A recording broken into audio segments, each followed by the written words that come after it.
Just a heads up to you folks sitting with a notebook and pen, Mishki, the new podcast here in Garage Logic Land, is now coming out twice a week, Wednesdays and Fridays. If you're in fact scribbling this down, Wednesday is kind of tough to spell. It's not like it sounds. You want to spell it W-E-N-Z, but that, of course, would be a mistake. Friday is spelled just like it sounds. You're going to be okay there, but Wednesday's a bugaboo. Let me tell you, people, just a pain in the patootie. Jeez, it's hard. Josh Arnold, investment consultant, brings you Garage Logic episode number 1636, October 9, 2025. The record high on this day was 86 degrees. That was in 1938. And on this day in 1895, she was 22. Ooh. Call Josh. Well, I'm going to tell you to call Thinking about him. To do yourself a favor and call Josh Arnold at 952-925-5608 for a free 48-minute consultation. Hi, King. And now, from the mayor's office above the boathouse on the east shore of Spoon Lake, it's Garage Logic with Chris Reavers manning Technology Corner, Kenny Olson from the Krabby Coffee Shop, John Heidt in the newsroom, and of course, the rookie. Here is your flashlight king, fireworks commissioner, and the keeper of common sense, your mayor, Joe Soucheray. Downtown St. Paul has something called the St. Paul Downtown Improvement District. And shockingly enough, that will cost more to run in 2026. So my idea would be you would improve downtown by getting rid of the Downtown Improvement District. They really haven't accomplished anything. I say, what have they improved? I don't know if you've seen it yet, but our former comrade here, Randy Meyer, who now works for Fox 9, has done a thing about downtown St. Paul. Have you seen this yet? I have not. No, but I would watch that. I should send it to you. Yeah, I should send it to you. It's not quite like a precarious state, but it's along the same lines. I understand. How is everybody today? You want to have Randy on? Well, I think you should make me aware of seeing that first. Gotcha. Update from the airport. Our TSA people are showing up, and there are not long lines like there are elsewhere in the country. Wonderful. I have a question about Matt, that. that's wonderful news, Yes. and I thank you. Yeah, you bet. Positive Now, Thursday. I want you to do some work for me. Right out of the bat? Say, okay. Yeah, what do you got? That's coming up later in this show. I've discovered that there's an ailment you suffer from when I ask you to do something. Really? You're going to help me? You're going to improve my... Basically, the whole staff suffers from it. No, why are we Okay. being... Well, you'll find out. Okay. But in the meantime, I have our answer to Eastcliff selling itself to itself. Something like that. Remember? Eastcliff sold itself. Yes, sir.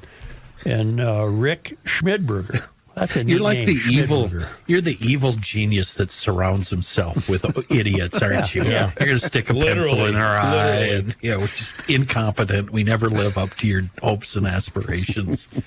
I'm sorry. Go ahead, sir. Well, I was saying that I thought Rick. Always interrupting.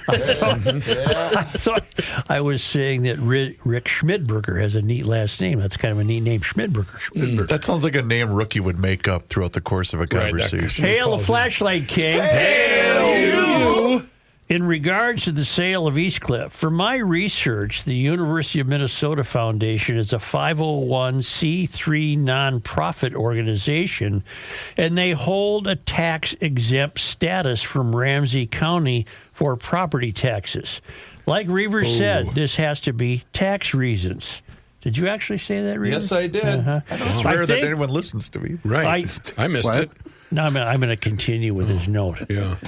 I think the U of M is looking at the property taxes skyrocketing in St. Paul and said, to hell with this. It must be nice to be on the third rail, isn't it? I bet you that's it. I bet you that's it. You know it is. Sense. It's got to be. Yeah. They don't want to have to pay the ridiculous property taxes in this town. They're horrible. They're not sustainable. Oh, I don't want to go down that road again, do I? Don't worry. You got the St. Paul Downtown Improvement Group. Yeah, where did I put that downtown improvement? You're off of your game because your chair is on your left side and not on your right side. Oh, here it is. let's leave it right there. Now, our governor, there's breaking news on the national scene. Now, 2 governors are running against Trump for governor of their state. We've added one to the mix. Who's this? Tim Walz is running against Donald Trump for governor of Minnesota. And apparently, Trump has so much stamina that he also will run against J.B. Pritzker in Illinois. Okay. So we have Pritzker and Walz are both running against Trump to be governors of Illinois and Minnesota. Are you allowed to be 2 different governors in 2 different states? Trump said he'd do it because he wants to. Okay. And that makes it legal, All right. apparently. Now, the latest with Walz is he thinks Trump is going to arrest him. So this really sweetens the pot he's creating to convince Minnesota voters that Trump is the foe in the governor's race. For sure. And now it's so bad. How bad is it? That Walz told an audience in Minneapolis Tuesday that he believes, because he criticizes Trump, and so does Pritzker, they're both running against Trump for governor, that could result in both of them being arrested. Okay. The Democratic governors of Minnesota and Illinois also said they fear the Trump administration will try to use military and National Guard troops to target blue cities in blue states during the run-up to the 2026 midterms, because they think that the Army's going to come in and prevent you from voting. So they're really painting a picture where they must be voted for to stop these horrific events. They describe, Pritzker and Walz describe Trump as a tyrant and an autocrat. Okay. And they did this during a 45-minute discussion they had with New York Times political reporter Lisa Lehrer. The conversation was part of the Star Tribune's inaugural North Star Summit at the Walker Art Museum. The event was the inspiration of Star Tribune CEO Steve Grove. Oh, him. Who left the Walz administration in 2023 to lead the state's largest newspaper. The tickets range from $300 to $500. Okay, Lehrer from the New York Times probably had no idea where she was out here in the wilderness. What? Would you like to hear it? Hear what? Walz, this correspondence that you're talking about. Okay. They made this whole fund of $50 billion. Said, "See, we're giving money to rural hospitals." But you joked about who's going to be arrested first. Do you both believe that you could sincerely be arrested? Yes. I'm asking any of you to come visit me in the gulag in El Salvador. Yes, I think in all seriousness, yes. You saw the thing with James Comey. It sounds like, You see the same with James Comey. You see the representative who went to a detention facility, member of Congress, and look, they drug Governor Pritzker, myself, and Governor Hochul of New York in front of Congress. And I said, I don't think people notice this, the decorum of being a former member of Congress, which Governor Hochul and I were, but 3 sitting governors, 2 of them former members of Congress, being brought back to testify in front of Congress. I'm not sure, and I should go look this up or whatever, but the decorum is you would never swear in those governors because it's the respect given to someone who served in that institution. And not only did they swear us in, they spent the time belittling on things that had nothing to do with why they're there. So, yes, I think it's how easy. And I have not seen any. Again, where are the Republican dissenters? And again, this example that the governor gave, Governor Abbott and all of the Republican governors were 100% on board that Joe Biden was misusing the National Guard by transferring the Space Force out of the National Guard into the active force. And by doing so, what the hell is he talking about? It could be just me. I have a bit of a problem with this event. It's organized by Walz's lackey, who came from the Department of Economic Development to become the publisher of the Star Tribune. It's held at the Walker Arts Center, and they bring in a New York Times reporter to be the moderator. Well, what kind of event did you expect it to be?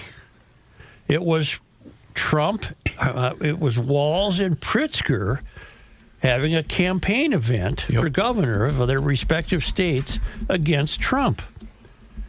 And you'll note as the year goes on that this will not cease. Walz has nothing positive to say that would reflect the efficiency and competence of his tenure as governor. We've been robbed blind. We've squandered a surplus.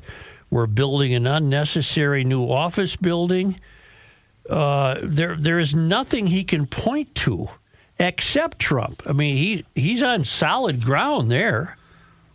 Trump would be an enemy of Walz. There's no doubt about it, and an enemy of Pritzker. But that isn't who the people of Minnesota need.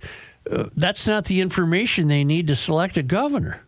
But that's all Walz has going for him. He's running against Trump. Right. And I really don't think Walz is going to be arrested.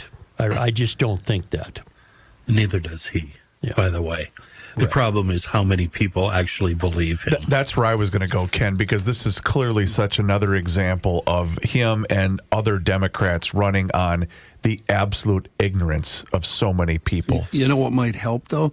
If the president wouldn't text that Pritzker should be arrested. Right. That might help the tweet. Tweet, yeah. Yeah. You know, I got curious, because there's flare-ups of trouble all over the country, and I got curious, and I looked at, I found the list of mayors for the 50 largest cities in the country. We're off the governors now, because the mayors are running against Trump, too. The 50 largest cities in the country, 42 mayors are Democratic out of the 50. 8 are Republican. There's a handful of independents. But the preponderance of governance in the 50 biggest cities in the country are Democratic. So one thing you hear Walz and Buddy Hackett say is that Trump only goes after blue states. Cities. Well, or cities. Well, that's because most of them are. They're the ones with the highest level of crime. Now, has there been trouble in New York? I would say I'll so. say. How about Los Angeles? Oh, yeah. Those are 1 and 2 on the list. That's Eric Adams and We Karen, should clarify, though. Karen Bass. New York has had some problems, but Mom Donnie's going to say, hold my beer. Well, according to the Babylon Bee, to celebrate the October 7th anniversary of the Hamas attack on Gaza, on Jewish people in Gaza, he parachuted in. Boom, boom, boom. Brandon Johnson in Chicago. Terrible problems. And it goes on and on and on and on. Now you go to, there's a Republican mayor in Dallas, Eric Johnson. I don't think Dallas has been making a great deal of news for ICE problems and... Not to my knowledge. All right. Then you go to, they're few and far between. There's only 8. You have a Republican mayor in Fort Worth, Texas, Maddie, a female, Maddie, M-A-T-T-I-E, Maddie Parker. I think Fort Worth's cruising along all right, isn't it? I'd be willing to be corrected. You have a Republican mayor in Oklahoma City, David Holt. I don't think Oklahoma City's been making many headlines. You have a Republican mayor in Fresno, California, Jerry Dyer. I don't know that Fresno's been making a lot of headlines. You have a Republican mayor in Mesa, Arizona. That's one of the 50 biggest cities in the country, Mesa? Wow. St. Paul doesn't even make this list, by the way. Really? List of mayors of the 50 largest cities in the U.S. And Mark Freeman in Mesa is a Republican. I haven't seen a lot of news about Mesa. Bobby Dyer, finally the last... no, not the last. Mesa, Arizona has a market size characterized by a large and growing population with an estimated 515,000 people that live in Mesa. Well, Arizona is absolutely exploding right now. Virginia Beach, Virginia has a Republican mayor. Bobby Dyer. Is Virginia Beach constantly in the news? Nope. And Miami has a Republican mayor, Francis Suarez. You were just in Miami. Mm-hmm. What did it feel functioning and vibrant? And I did not see. I didn't fear for my life at all. I didn't see. There's a couple homeless people. Was it an active downtown scene? Unbelievably active. Saturday night, it's just like they were cruising the streets. It was very festive. A lot of shootings? No, there were not a lot of shootings. ICE protests? Didn't see one ICE protest. And then finally, Karen Goh, G-O-H, is the mayor of Bakersfield, California. And those are your mayors, and they...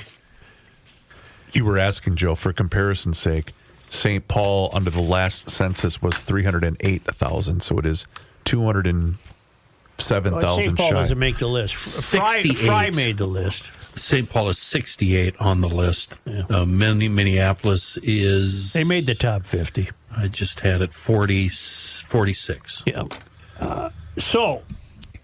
And I don't know the answer to this, and I'm not asking it facetiously. Do the Democratic mayors of the country, 42 of the largest 50 cities, do they want there to be just no borders and just anything you want? I don't know the answer to that. I'm serious. What do they want? What does Walz want for the state of Minnesota? Fry, I think, is on board with being anti-ICE, although he's not as anti-ICE as Omar Fateh. Omar Fateh is running for mayor against Donald Trump. Can he be governor and mayor? Yeah, so Trump could end up being the governor and the mayor of Minneapolis. So wait, so he would be president. Yeah. He'd be the governor of Minnesota. He's really good with his time. He'd be the mayor of Minneapolis. Right. He'd be the governor of Illinois. He'd be the governor of a lot of travel involved. Man. Yeah. That's a lot of hats to wear at one time. It is. If anybody can do it, he can. Yeah. But what do they want? Are we to not have borders? I don't know what they want. We need borders. And the thing is, as Kenny mentioned, I don't think they know what they want. They just want to remain in office. We know they like crime. I don't know if they like it or it's a useful tool for their end game, whatever that is. Yeah. Why? What's the DSA end game? Well, it's government control of the economy would be the basic answer. Now, so how does crime running amok help that? Turning it into chaos, and the government must step in to control things. There you go. So you expand the governorship, you expand the size of government. But in the 50 largest cities, let's go back to the basics. If there is trouble in democratically run cities, unfortunately, many of them infiltrated with DSA people. Could it be that part of the problem is that there's a lot of defund the police movers and shakers in these 42 cities? Because public safety is the mainstay of providing some stability in America. And if public safety is on the brink in many cities because not enough, Minneapolis, for example, 300 officers short of their full complement. If the lack of police and the holding law enforcement in contempt, the way it's done here by Mary Moriarty and the DSA City Council, if they hold law enforcement in contempt, lawlessness will be common.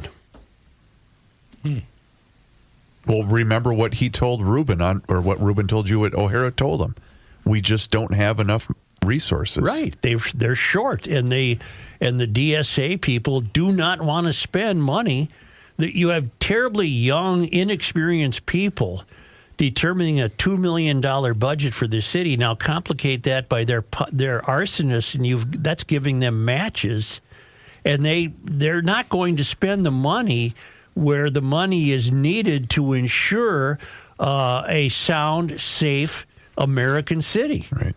They're going to use the money to continue to turn Minneapolis into something from the mystery. And once again, the bad guys know this.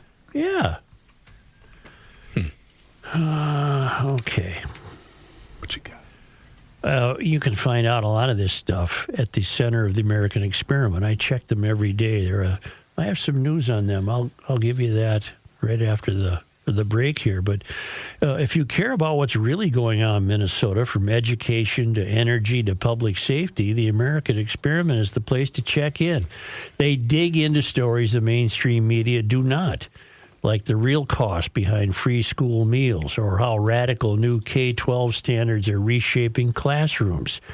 Our kids don't read and do math, but they really got all the other stuff down. Children's don't learns. Mm-mm.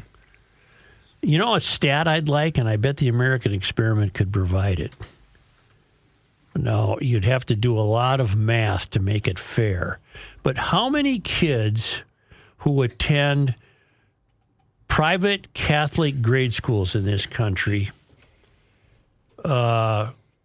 change their gender, as opposed to how many kids in this country attend public grade schools? Now, again, you'd have to figure out the math, because obviously there are far fewer Catholic grade schools than you do a percentage then. Public grade schools. A percentage-based survey. I bet it would be a surprising statistic. Yeah. In any event, head over to theamericanexperiment.org and see for yourself. That's americanexperiment.org.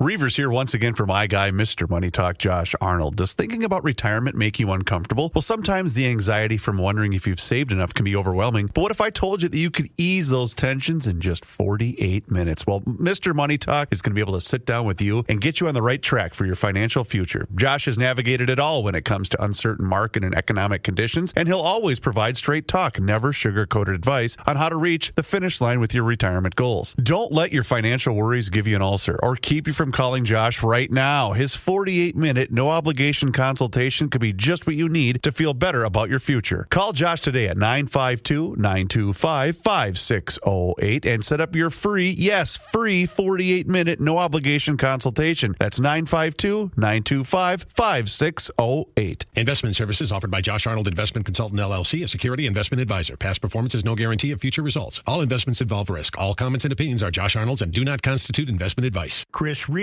is a paid endorser. 3, 4. The Earth is not your mother. The Joe Souchere Show. Positive Thursday at the Garage Logic podcast, like always, brought to us by Schoonover Body Works and Auto Care in Shoreview, 1060 County Road E. Fourth generation Schoonover. Mike, he's busy today. No, Mike is third.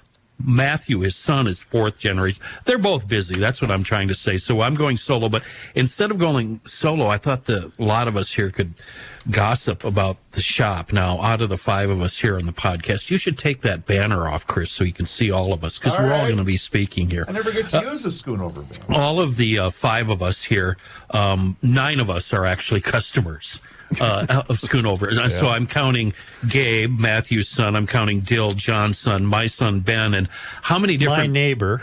Yeah. How many family members, though, of you, Joe, have plagued Schoonover with minor weird issues? 2. I'm at 3. Mm-hmm. So we're at 10. Yeah. And all of us, I think Matthew, myself, John, Chris, we've had normal issues. And body we don't get stuff. A discount, by the way. Right, we pay full price. But we just like the work they do. The point is, the 4 of us have normal issues: body stuff, crashes, engines, oil changes, tires. Joe's stuff is all weird. It's all weird, crazy stuff that the weird guy down the block would go to Schoonovers for, and most shops would go, Beat it, pal. I got to put on my winter tires one of these days. Well, that's not They so store weird. my summer tires for me. But you have stuff like, I've got a spot of rust there in front of that wheel. I don't have any rust at all. Could you take care of that? That's Or not gonna happen. my rim has got a scratch on it. That Could you I have deal had with that? taken care of. I've got a coat hanger hanging up my exhaust pipe. Could you fix that? That's not going to happen with me either. All of your stuff is weird.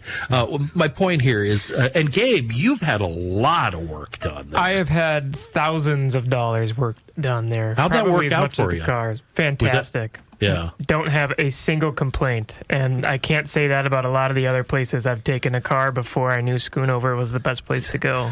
But the problem is when they finished his car, where they parked it in such a location that everybody saw it, they didn't want him to leave. They wanted him to stay and leave the good car there. advertising. Yes. But Gabe made a really good point.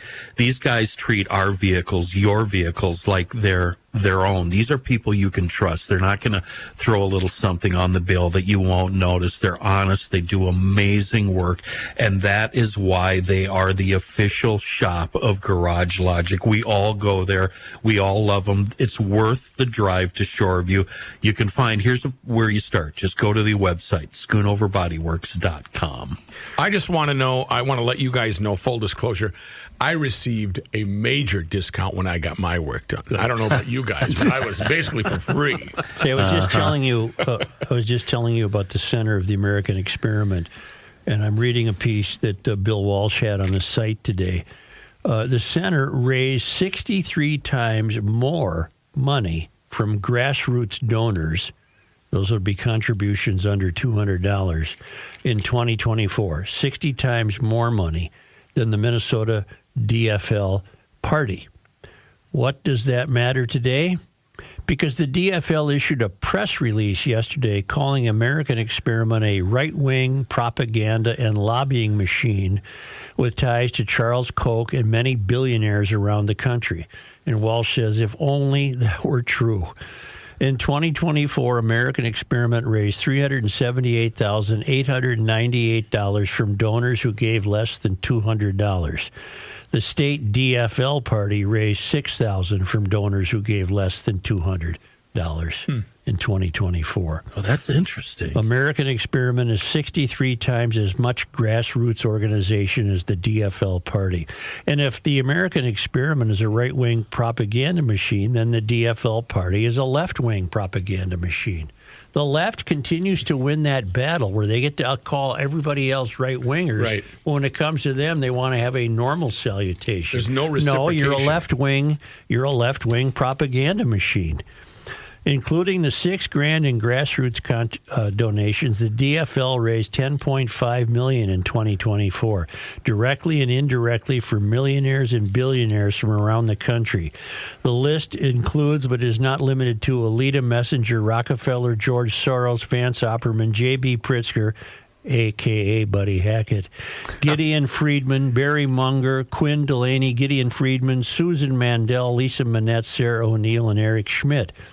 With over 10,000 donors so far in 2025, American Experiment continues to be the largest grassroots organization in the state. We remain open to receiving any donations, large or small, from Charles Koch or any other billionaires from around the country, just the way the DFL does. I thought that was great. They put that DFL, that's a right wing, that's Let's a left go. wing.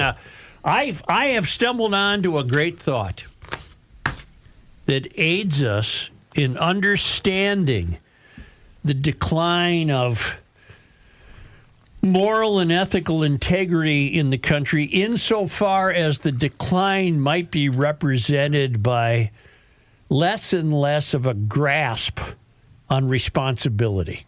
You with me so far? Yes. Mm-hmm. You see a lot of lack of just people taking personal responsibility. They always have an excuse for something. Rook, I want you to look something up for me. Okay. No, Rook, look something up for me. All right. Now? Yeah. I'm looking at a menu right now. I'll get out of it. You have a disease. Oh. It's called Don't give a shit-itis? No. It's called something else. pathological demand avoidance. Pathological demand avoidance. I'm liking the sound of it. When you're asked to do something, you come up with reasons you can't, and therefore you get away with not doing it. I wouldn't call that an illness. Sometimes it's called a skill. Sometimes it's called pervasive drive for autonomy. I don't know what that means, but if I can get a prescription for that, it's a resistance to everyday demands. Yes. Why are you nodding? Why is my son nodding? But here's the deal. Here's the deal. This is in the Daily Mail. It's one of their ridiculous stories, but they're on to something. It's the story of somebody. There's a group apparently called McFly, a rock and roll band. And McFly, Marty McFly. McFly, drummer's child, has pathological demand avoidance. And this became a story. I know nothing about McFly or So when the they drummer. go to him for the drum solo, he just stops. He just puts the sticks He said, up. I'm not doing it. Starts eating a hero sandwich. What intrigued me was the discovery that there are people out there willing to call. So you tell your kid, pick up that mess you just made with your Barbies. Yep. And they say, no. That's just not a bratty kid anymore. No. The bratty kid's been excused by able to hang on the kid, a medical term. But that's in its infancy. Once you understand what you're doing, you don't just say no. Once you hone the skill. Once you hone the skill, you give a sidetrack. You sidetrack that person. You don't just say no. You say, I will, but I've got to run and change the. Okay, but that's when it grows into pathological avoidance syndrome. So there's steps. You're missing the point. We're coming up with excuses for everyone. I got it. What? I know why this bothers you. Why? This is akin to when you and Pat had an absolute meltdown about these extensive diagnoses with baseball injuries. It's part of it. You're making stuff up that never existed 20 years ago. Bilateral leg weakness. It was thoracic outlet syndrome, and Joe had an absolute... What? There is no such thing. Exactly. That's what this is. Which led to Mauer's wife having bilateral egg weakness. The twins. But let me tell you something. It's uncanny. No matter what you come up with, you can invent an impressive sounding medical term for it. Try me. Are you going to create the term, or you want us to give you an ailment? An obsession with pencils. Okay, that is true. An obsession with pencils would be. Come on, Stumpy. You didn't really think this one out, did you, cowboy? An appreciation of. I would do something with lead. It's not. See, the key is no. I would not have an obsession with pencils. That would be called. I have a. I got Can you. I interrupt? No, I got you. AI is amazing for things just like this. There is no specific name syndrome for a pencil obsession, but it could be related to papyrophilia, a love of stationery. That's it. I got papyrophilia. Never mind any of that. I think what you're trying to say is by doing this, it enables that person or others and gives credibility to their stupid dysfunction, which shouldn't have credibility. Thank you. Exactly. And I saw it recently with this guy that was enrolled, this 22-year-old that was enrolled in at White Bear Lake High School. And his defenders called it age dysphoria. Yes. Which to me was enabling this guy and making it legitimate and not the freak that should be in jail that he is. You're seeing it with all these 48 genders we have. Yeah. You're seeing it everywhere you look. Any behavioral. Now, here's the question that begs to be answered.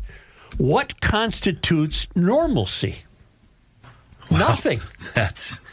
Yeah. Nothing would constitute normalcy if you can keep inventing BS to describe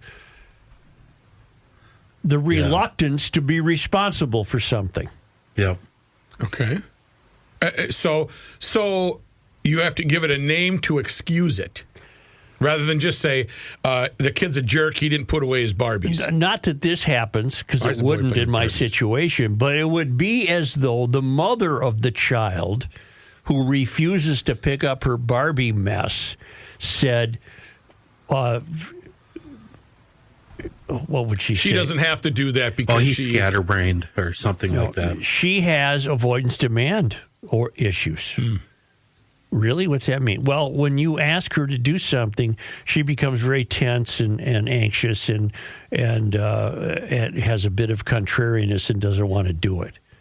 So what is that? That's not the case with me. I make the kid pick it up. If that's the case, how can that little person get through life? Right.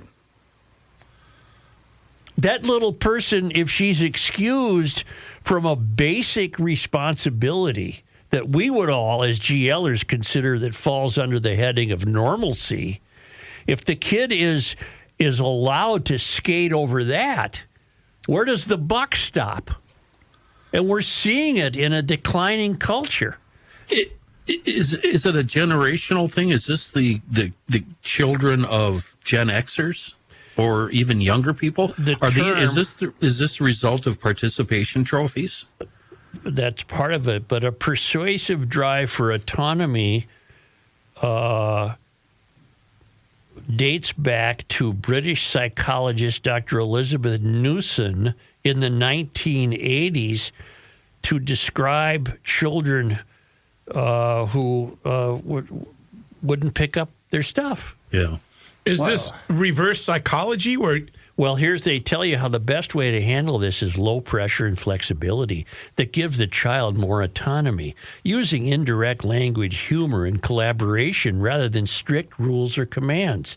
So, in other words, you got to come up with some bleeping invention to get the kid to pick something up. Yeah. I don't know about you, but I have memories of myself sitting at the supper table hours after supper had ended because I'm not eating whatever that garbage is on my plate. And eventually, guess who won? Mom and Dad. Yeah. You know, I now, little Susie, how I wouldn't even been able to dream up the BS to get the kid to pick something up. All right, if you told me, Rook, I want you to look something up. And you've resisted for 40 years. But if you say, Rook, I don't want you to look this up because I want you to pay attention to the show, I'm all over it. Right. But, Joe, do you think that a kid could get away with this? Like, maybe the grandkids you're referring to think they can get away with this with their mom and dad, but do they think they can get away with it with you? Well, of course they can. Are you making a political statement? Oh, really? Or do you have your hand up?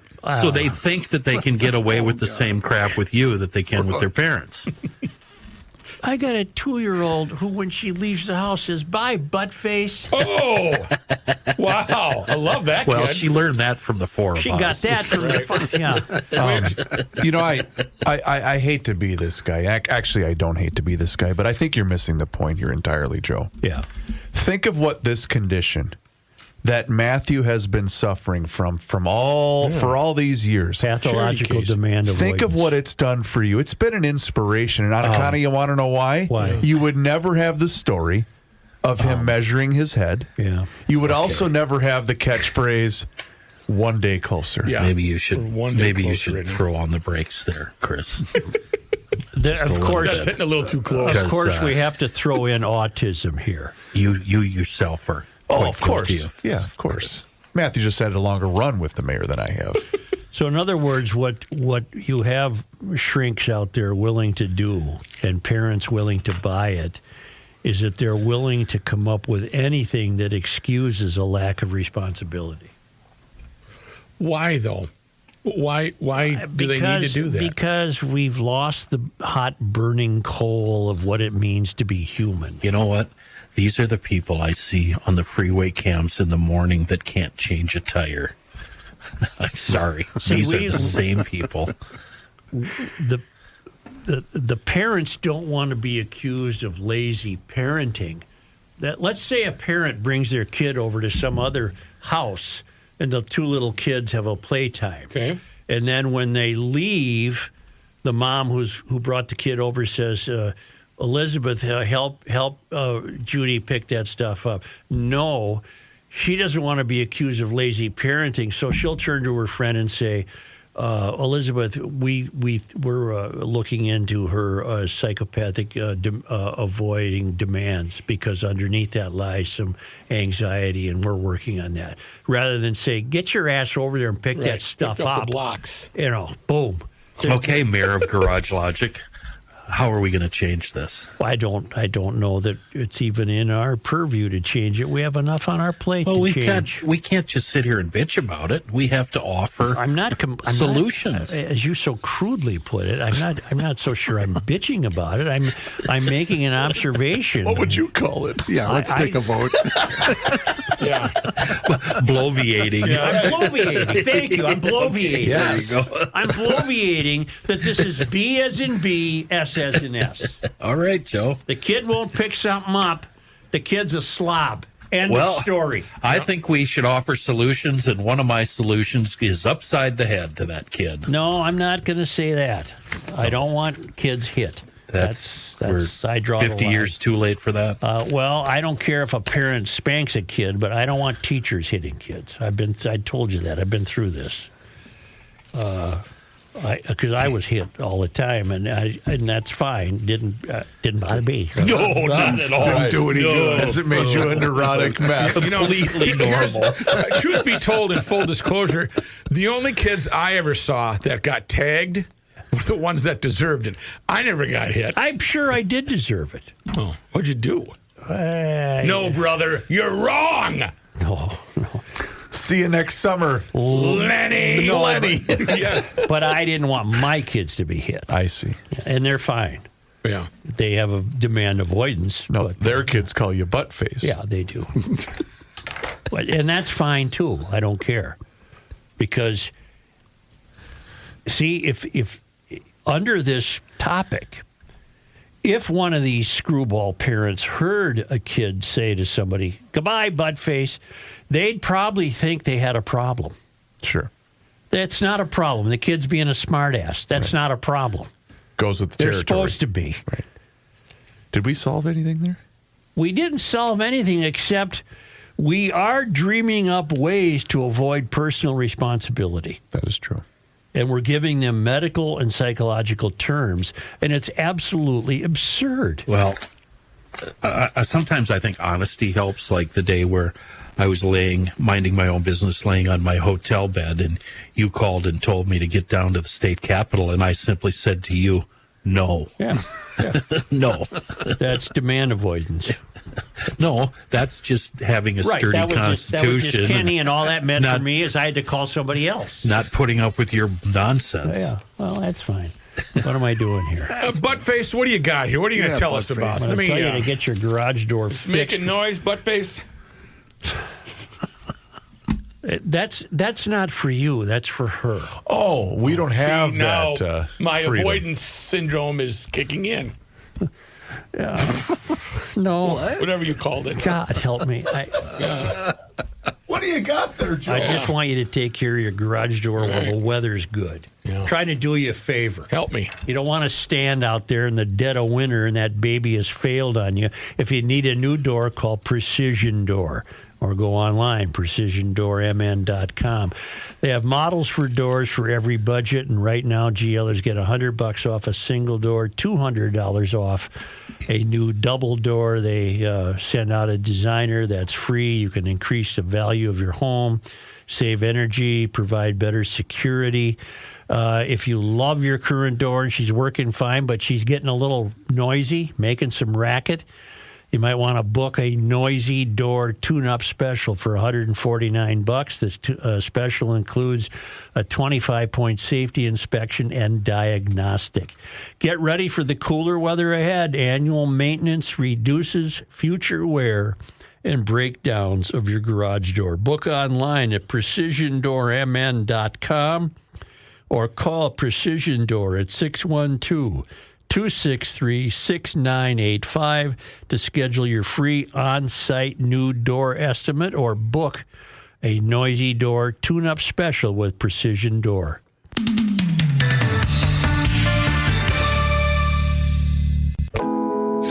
Here's a man who spends hours in hardware stores, sifting through the nuts and bolts of life.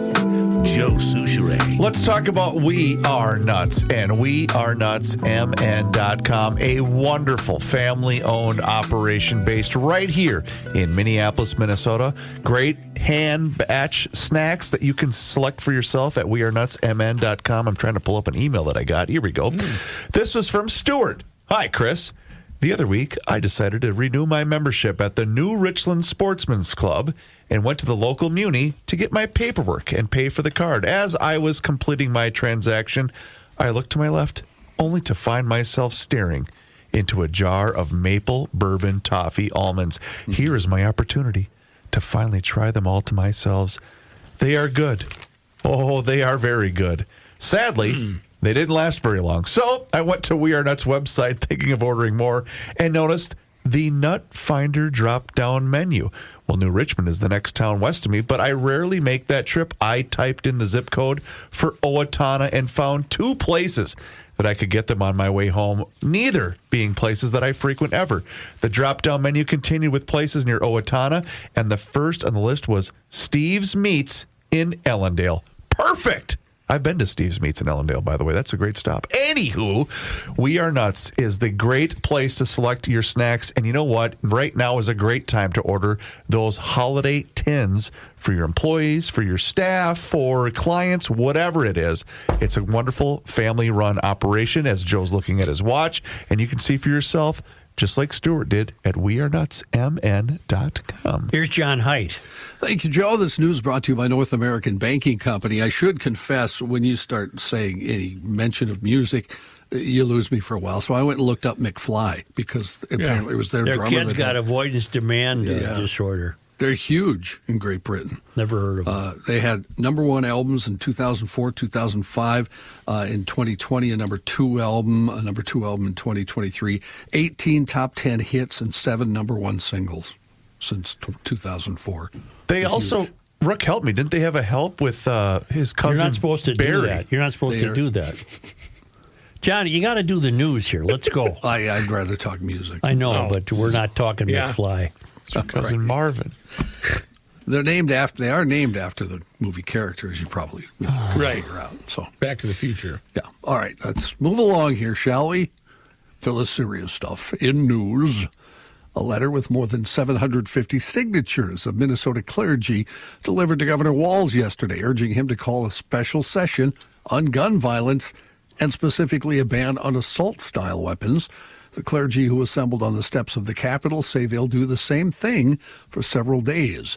Doug Mork, an associate pastor at Holy Trinity Lutheran Church, saying, knowing it's a complex issue, there's really a moral imperative to begin to make some progress on some things. The governor said it might be a waste of time to hold a special session if nothing is done to address gun issues. He says he will take part in town hall meetings about gun violence. In a statement released after the governor's comments, Republican House Speaker Lisa Dameth said her caucus is willing to go into special session without a prior agreement. She said, I've told the governor all along that if he calls a special session, Republicans will show up. What we will not do is agree to pass a gun ban that hasn't been written and so far has no level of detail that we can even discuss. Former state trooper has pleaded guilty in a child pornography production case. Jeremy Plonsky entered guilty pleas to 1 count of producing child pornography and 1 count of distributing child pornography. Additional counts of each offense will be dismissed at sentencing. Minnesota State Patrol Colonel Christina Bogojevic confirmed that Plonsky has been terminated. Authorities said that Plonsky sexually assaulted an infant and wore his state trooper and Army reservist uniforms while committing the crimes. He sent videos of the assaults to a user. A sentencing in the federal case has not yet been set. He was also charged in Scott County with 1 count of first-degree criminal sexual conduct of a person under the age of 14. It's unclear at this point how Plonsky's guilty plea in federal court will impact the state's case against him. I have a question about that, John, because I was highly disturbed by all of it. Whether it's that or the gal in Northfield, why are we offering plea deals to these people that really, really should not be roaming amongst us? There's no need to lock anybody up.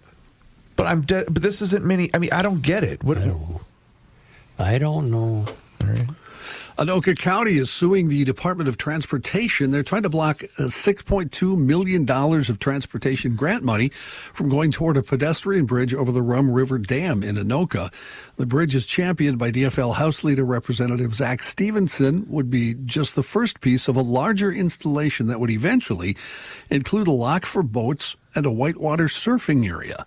The estimated cost for the entire project, $55 million. In 2023, the legislature established a 0.75% transportation sales tax to fund county projects like road replacements and safety fixes.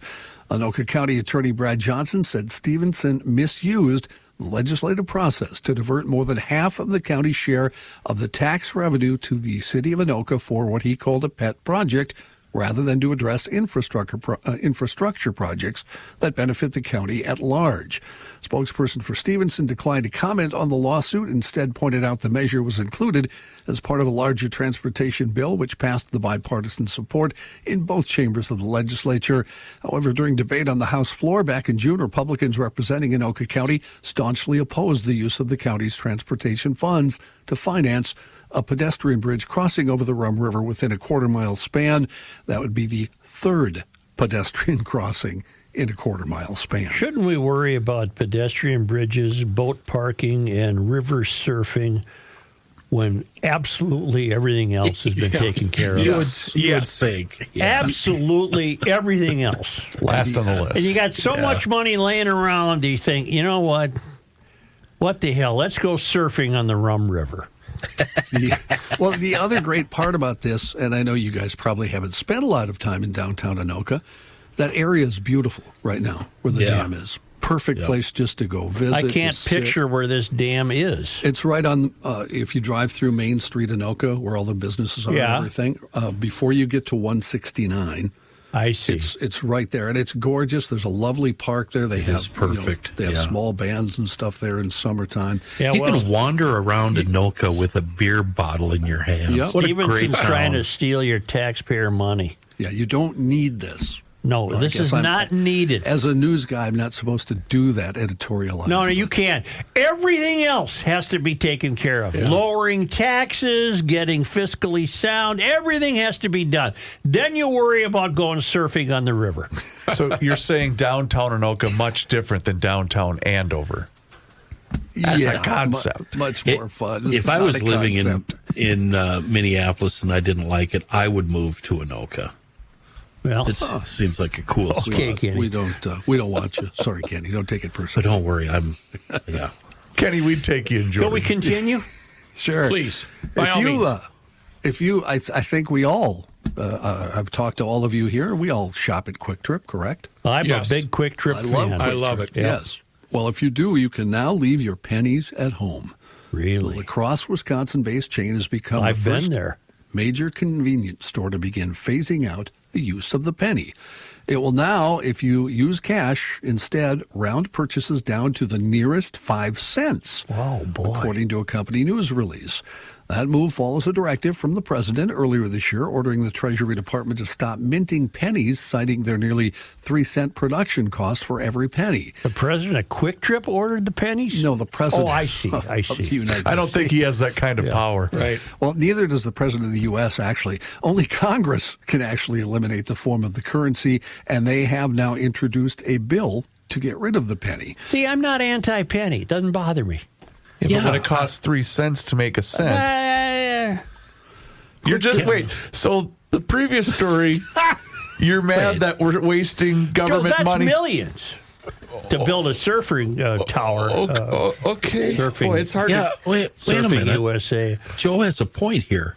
Why do we even need to make more pennies? Number one, don't we have enough? We got enough pennies. We got enough pennies. We're not. We're stopping minting pennies. That's the whole. But we still can use them. But we can still use them. I mean, Trump's not going to outlaw the penny. Not everyone's going to go the Quick Trip way. Yeah, I'm not going to get arrested for trying to use the penny. Of course not. That's right. Because, take one, leave one. That's right. guys kind of missed the whole point of this story, but that's okay. Quick Trip says, why are you trying to rile us up with this penny hatred of yours, John Heidt? If you think I'm doing that now, wait till we get to the national stuff, what I have to say. Quick Trip says the move has created a shortage of pennies across its stores. As a result, the company plans to remain penny-free until a permanent legislative solution is in place. Quick Trip has about 12 million weekly customers who actually use cash. So, Joe, you're not alone. Well, I'm not.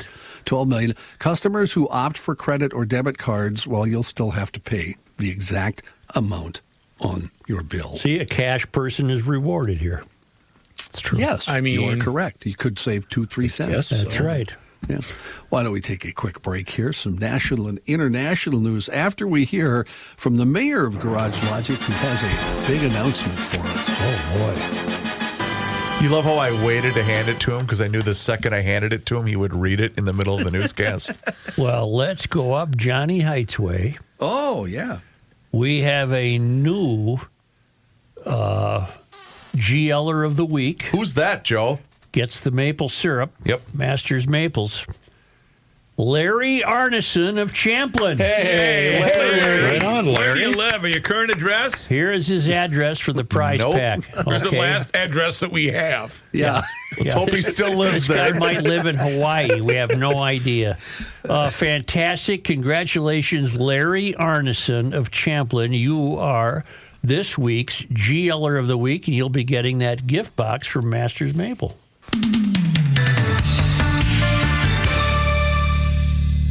Here we go. Okay.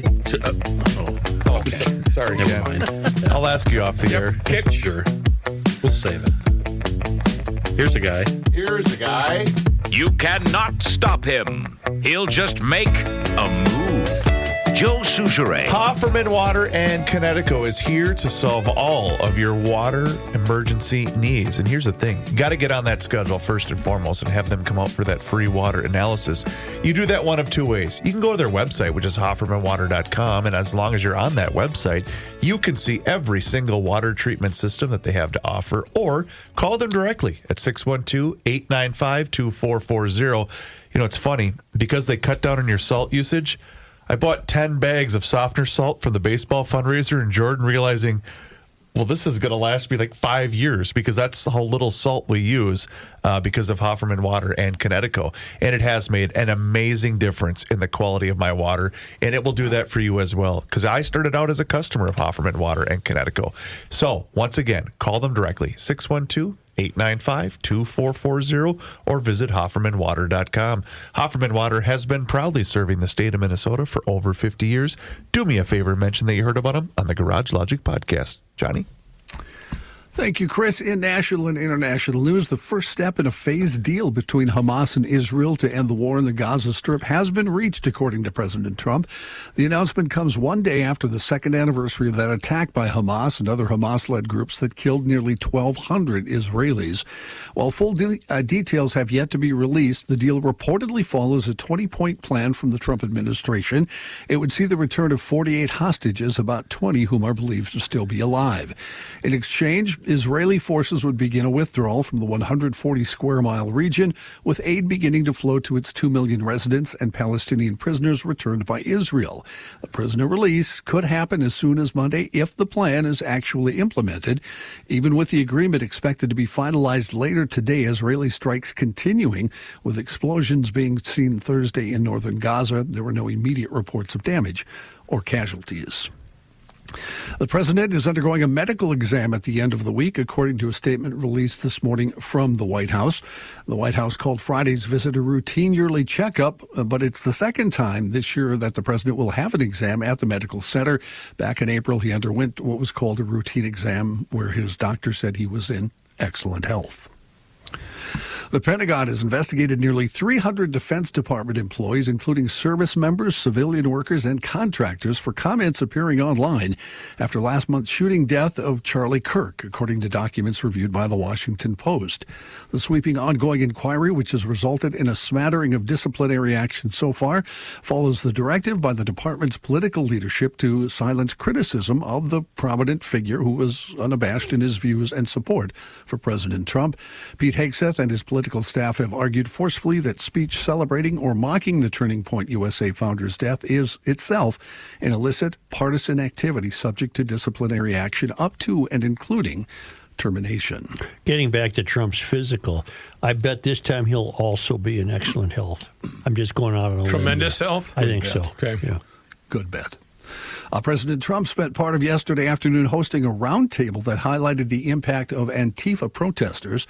The roundtable included administration officials and influencers who have been on the ground in Portland and other cities with demonstrations. Democratic leaders have said they don't want National Guard on their streets in those areas because they say it's not necessary. Homeland Security Secretary Kristi Noem rejected that assertion after meeting with the Oregon governor and Portland mayor. The president has said he plans to designate Antifa as a major terrorist organization. It's not clear, though, how that would work. There is no organized Antifa group, no headquarters, and no named leaders. Was Christie photographed standing on a tank or anything like that? She was on one of the roofs. Was that yesterday? Yeah. She had an entire camera crew with lighting and everything with her. Did she have her helmet on and vest and everything? No. All right. No, she didn't.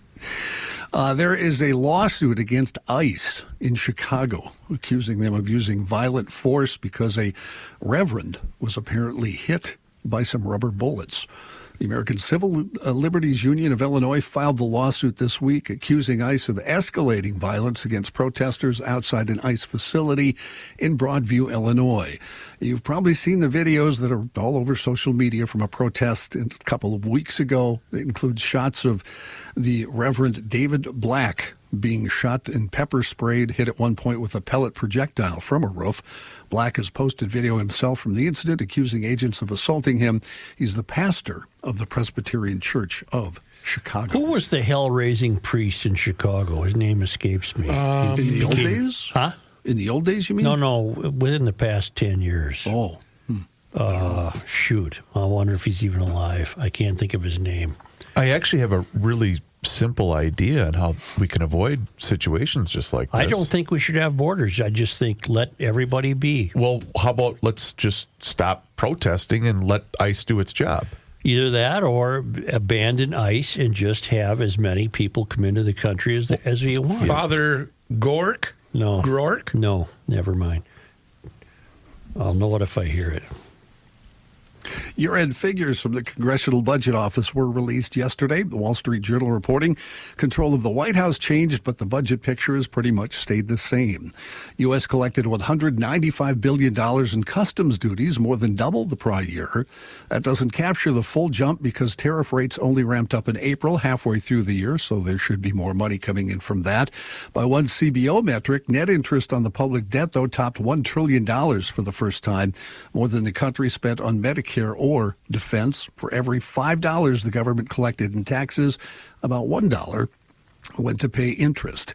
As the Trump administration started, Elon Musk claimed his Department of Government Efficiency, or DOGE, could achieve $2 trillion in savings.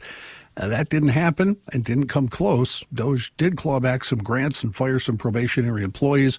Some savings will show up later as federal workers who accepted deferred resignations drop off government payrolls, but the numbers don't really show much savings at all from DOGE, according to the new numbers. Typically, the budget deficit increases during recessions and shrinks during economic expansions. This time it's different. The deficit came in at $1.8 trillion for 2025, virtually unchanged from 2024, despite a still expanding economy. Father Michael Pfleger of Chicago. I think that's His him. decades-long career has been marked by activism and controversy. That's him. Is he with us still? Look. Mm-hmm. Federal auto safety regulators have opened yet another investigation into Tesla's so-called full self-driving technology after dozens of incidents in which its vehicles ran red lights or drove on the wrong side of the road, sometimes crashing into other vehicles. Gee, who could have seen people. this coming? Wow. National Highway Traffic Safety Administration said in a filing dated Tuesday it has 58 incident reports of Tesla vehicles violating traffic safety laws while operating in full self-driving mode. In reports to regulators, many of the Tesla drivers said the cars gave them no warning about the unexpected behavior. He's 76 and still with us. Good. Do you know what I would have done about immigration? I would have said we're securing the borders and no one is coming into the country without a thorough legal process. In the meantime, those of you who are here, please go to the nearest government office, whether it's a mayor's office or a city hall, wherever you are. Tell them who you are and you want to be put on a list to begin your studies for citizenship. And you're good. We're not coming after anybody. You're here. You got in here. You're the last group that's getting in the way you did. Our borders are now secure. No one else is getting in. Please start your citizenship process as soon as possible. And in the meantime, you would slow the people coming into an absolute trickle because the borders would be secure, staffed with the right people, and you're not getting in without the correct process. May I respond? Sure. No. Okay. But isn't that somewhat what this administration is attempting to do? No, they're attempting to round up everybody who got in under Biden and get them out. Admirable task, but I think it's going to be impossible. No. But something has to be done. Yes. I'm telling you what I would have done. Okay. That's all. How about that probably makes me a euphorian. After the criminals, like, what we campaigned on, go after the criminals who are illegal immigrants, get rid of them. If you commit a crime and you're here illegally, you will be deported. Yes. And we're sending anybody who wasn't born here. Well, we're sending them John, to countries that don't even have governments at this point. There's a country in Africa I read about yesterday. We just sent 5 of them there. John. Nobody can contact them. I love you. We attempted to do that here in Minneapolis, and look what happened. Well, and you're going to have protests as long as you...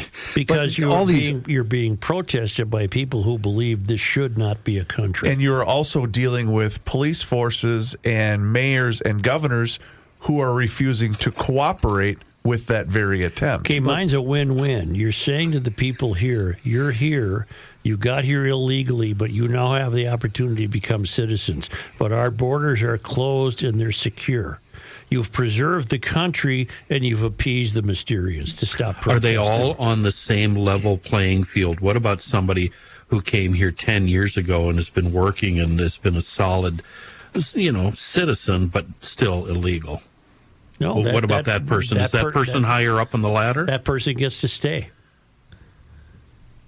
All right. Do you know of anybody who is a confirmed citizen who took their citizenship test and they're here legally, they have the paperwork, they've committed no crimes? Do you know of anybody of that nature that has been deported? I do not. I know people who think they're going to be deported, legal citizens. Well, I certainly hope they're not. I know a governor who thinks he's going to be arrested. I know, that's so funny. See, and that kind of BS doesn't help. Right? No. With this idiot saying I'm going to be arrested, that does not help. That's why I brought it up. He's feeding into those fears. Right. Again, then the president shouldn't say he wants to arrest a governor. Right. Well, then a governor should do his bleeping job. He's doing his job. On the flip side, I'm sure there's plenty of reasons to find my solution problematic. Is there a president who thinks a fake mayor of a make-believe town should be arrested? Yes. I don't think this is a if you problem. don't like America, then you can get it. That we can solve the 5 of us, since apparently the entire country. Well, Joe's theory would work if everyone agreed to it and everyone obliged, but it's never going to happen. But you make it happen by making the border impenetrable. You're done sneaking in. That's the numbers done. have gone down, right? Significantly. Drastically, yes. During done. the Trump administration. And if you're here, damn it, you got past this. Right, because there was no opposition about securing the borders either. Now become a citizen. But we got half of what you want done. So let's work on the other half. Well, the other half would be withdrawing the ICE raids. Yeah. Right. Okay. You should Hey, if you're a bad guy, raise your hand. You should run for fake president of the real United States. Yeah, right. You just keep thinking, Butch. That's what you do. Yep. Just keep thinking, Butch, that's what you do. Thank you, Johnny. Yeah. I want to tell you about Sioux Falls. Speaking of borders, There is a border, but it's ignored, so you can drive right into Sioux Falls, right across the border. There's no checkpoint. If you're thinking about expanding your business, moving your business, starting a new business, you might want to consider Sioux Falls, South Dakota, with no personal or corporate state income taxes. Sioux Falls is growing. Almost 300,000 people. It is a large, well-educated workforce. The cost of living is low. It's centrally located with wonderful and continuing to be developed industrial parks. Contact the Sioux Falls Development Foundation. They'll set you up with the information you need. Best small bitty city for business and careers, as chosen by Forbes magazine. Empower calls it the #1 most affordable city. No state, corporate, or personal income tax. No inheritance tax. No limits to what your business can achieve in Sioux Falls, South Dakota. Check it all out at SiouxFallsDevelopment.com.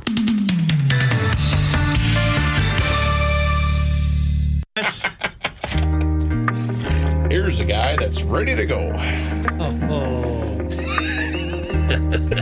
It's time to play Love in a Hardware Store. Nope. I got an interesting note from Bill Stein in Aiken. Personal safety in a country is important to understand before taking any vacation. And a new report spotlights how some Caribbean countries are safer than others. Anguilla, where we're #1, with its many beaches and bustling culinary scene, has earned new recognition as the safest country in the Caribbean. Really? According to a new report from World Population Review. The rankings were generated as part of the organization's Global Peace Index, which reviews crime activity, safety and policing expenses, political stability, and more. Anguilla crime rates are the lowest in the Caribbean, with very few violent and petty crimes to mar its reputation as a tropical oasis. Known for its 33 white sand beaches. Travelers from around the world find a mix of peace, solitude, and adventure throughout Anguilla, where GL is #1. The country is also acclaimed for its golf, complete with a Greg Norman-designed golf course on the island. Good luck, Bill Stein. It doesn't get any better than that, does it? I want to go. #1. I want to go. So do I. I want to do a show there for a week. Let's go golfing. Well, you and we can, huh? I think we need to go down there, the whole staff, and do the show for a week.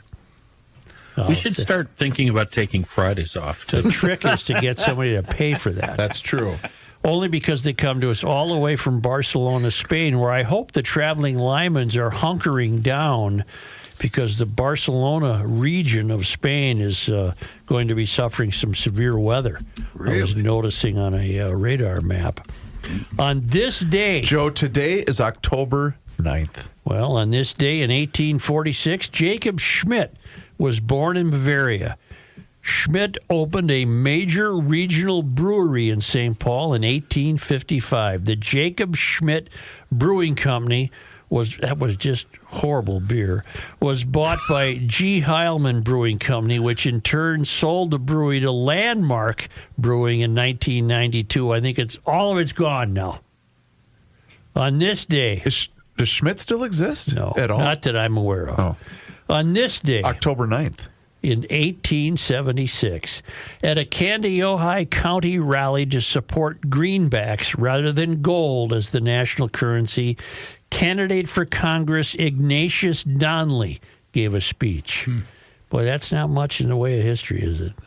On this day, October 9th, in 1933, the bones, I remember this one, the bones of Browns Valley Man were found in a Traverse County gravel pit that was likely the burial site between 8,000 and 12,000 years ago. Wow. Yeah.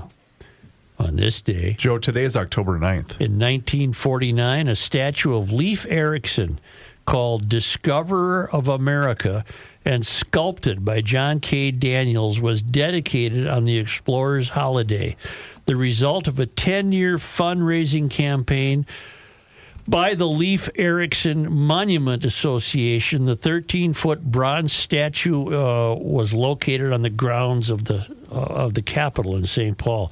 I'm sure that's gone, isn't it? He had to do something wrong. Leif probably was a misogynist or something. I have no idea. I don't know either. On this day, Joe, today is October 9th. 1979. 79. Rose Totino patented her crisp crust frozen pizza crust, an improvement on what she called the cardboard crust pizzas that were available at the time. Well, she wasn't wrong. The Northeast Minneapolis entrepreneur had sold Totino's finer foods to Pillsbury in November of 1975 and had become a vice president in the company. By 1992, Totino's controlled 20% of the frozen pizza market. Is that where we get Totino's pizza rolls in all seriousness? Yeah. That's right, Chris. Cool. Atta boy. Totino Grace. On this day in Minnesota sports disappointment history. Who'd we lose to, Joe? What's the date? October 9. The Twins are 0-6 on this date, October 9th. 1965, 1991, 2002, 2004, 2009, 2010. The Twins have never won on October 9th. Oh, 91 we Interesting. Oh, I suppose we probably lost That's on the your road. last item?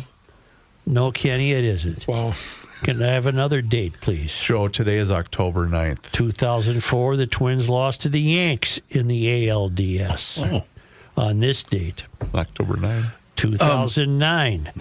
Phil Cuzzy's famous blown call my on God. Mauer's ground ball on ground rule double. why do you do this to me? Cost the Twins a run and possibly the game. And finally, Speaking of Totino Grace, Joe Mauer. well, see, that was October 9, 2004. The Twins lost the Yanks. October 9, 2009, Phil Cuzzy blew it. Twins lost the Yanks. October 9, 2010, Twins swept by Yankees in ALDS. Yeah. Damn Yankees. I think now would be a good time for all of us to gather, hold hands, bow our heads, and thank the good Lord for the humiliation that the Yankees suffered last night. God Amen, brother. God bless the Blue Amen, Jays. brother. Thank you, thank you. Amen. A lot of Schadenfreude going on in this room. What does that word mean? I don't even know. It means you take great glee in someone's misery. Yeah, well, I got the What's the Schadenfreude. fancy word? Logic Podcast. That's the name of our ball team, by the way. The Schadenfreude. I thought we were the Gucci's. All right, thank you, GLers. Hey, do us a favor if you haven't done so already. Hit Yeah? subscribe on the Garage Logic YouTube channel, where there you can join the 18,000 subscribers that we have on the Garage Logic YouTube channel. You can also see full segments. There's video shorts, there's behind-the-scenes footage, and you can watch the show each and every single day starting right around noon, but it's all there for you. Just search Garage Logic on YouTube and search for us on all of our social media channels, which includes Facebook, Instagram, and X, and also sign up for the Daily Logician. That email comes right to your inbox each and every single day, and it includes the most recent episode of the podcast. Find out more and sign up today at garagelogic.com.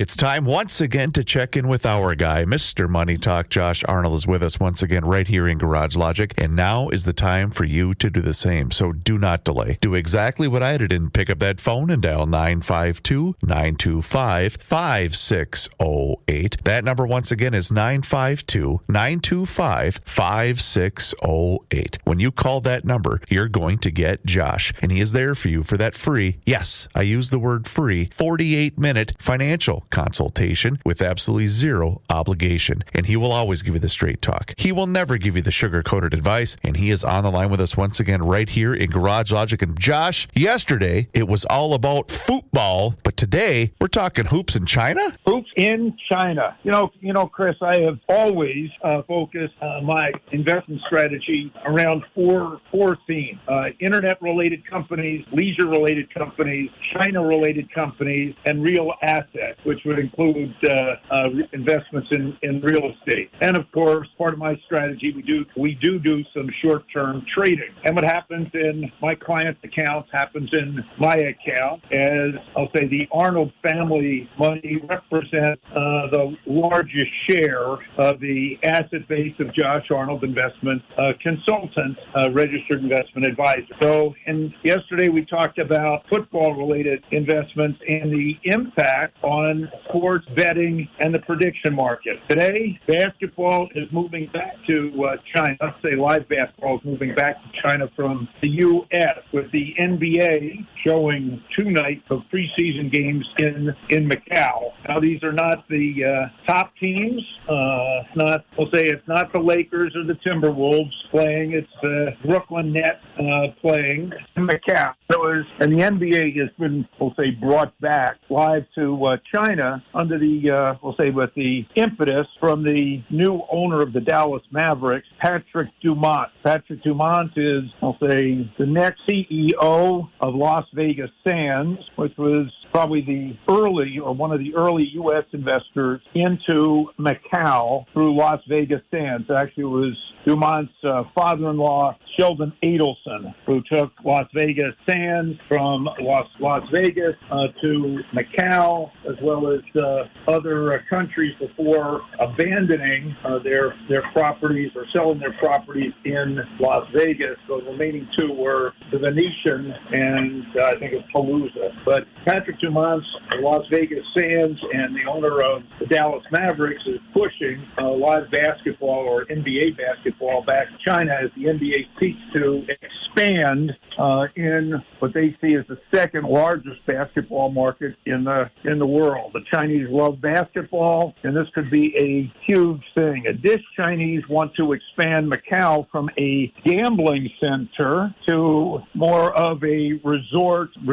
center. And Las Vegas Sands, as well as Wynn Resorts and MGM, are accommodating in that arena. Gambling revenues, by the way, in Macau, currently about twice the gambling revenues in Las Vegas. And prior to COVID, gambling revenues in Macau were 7 times what they were in Vegas. So there is plenty of opportunity in that area. And as the Chinese, economy, turns around and gets better, as well as the rest of, that part of the world, Macau can only grow revenues and could be a good place not only for the NBA to expand, but for you to take advantage of some investment opportunities through, American-based companies. So that's just part of, of my pure focus. Meantime, the market is overall concerned about the Fed and the direction of interest rates, as Fed minutes indicated that about half Fed governors were looking to cut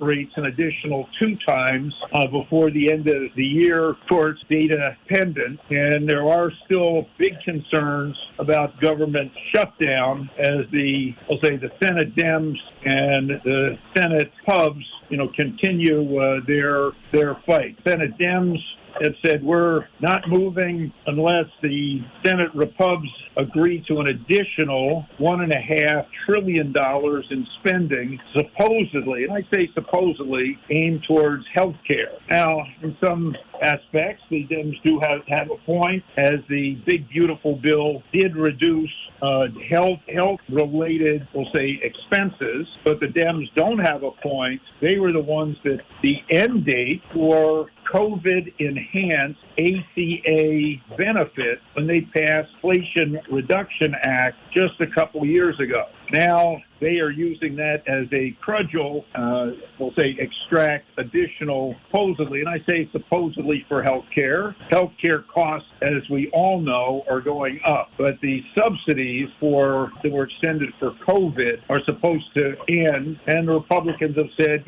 we're happy to negotiate that. That's a policy that needs to be discussed, but the government's got to remain open. You guys are holding all government employees hostage, with this demand, which again, we're happy to discuss after the government is reopened. When it comes to, the cost of health care going up, it is said that without these subsidies, millions of people will see their health care costs double. Well, that is, their annual premiums will go from about $900 a year to about $1,800 a year. Well, that's a pretty significant increase. But if I looked at my own healthcare costs for my little company, I've seen, my employees, I'm now paying over $800 a month per employee, and that cost has gone up in the last 2 years from $650 now to $865 a month. So that's, quite significant. At the same time, my own personal insurance costs are going up 10%, and that you will find for everybody, who's paying insurance, whether on the individual market or what you're paying or have to pay corporate plan. So I'd like to see these people open the government up and not hold all these government employees hostage to their demands. We'll see what happens over the next week. Excellent advice, as always, Mr. Money Talk. You heard him, GLers. Now is the time for you to pick up the phone and make the call for that free 48-minute financial consultation with absolutely zero obligation. And you do that just like I did by dialing 952-925-5608, where you always get straight talk and never, ever sugar-coated advice. Josh, as always, thank you so much for the time and the chat. Enjoy the rest of your day. Have a fantastic weekend, and we'll talk to you again next week. Look forward to it, Chris. Thank you. Investment services offered by Josh Arnold Investment Consultant, LLC, a security investment advisor. Past performance is no guarantee of future results. All investments involve risk. All comments and opinions are Josh Arnold's and do not constitute investment advice. Chris Reavers is a paid endorser.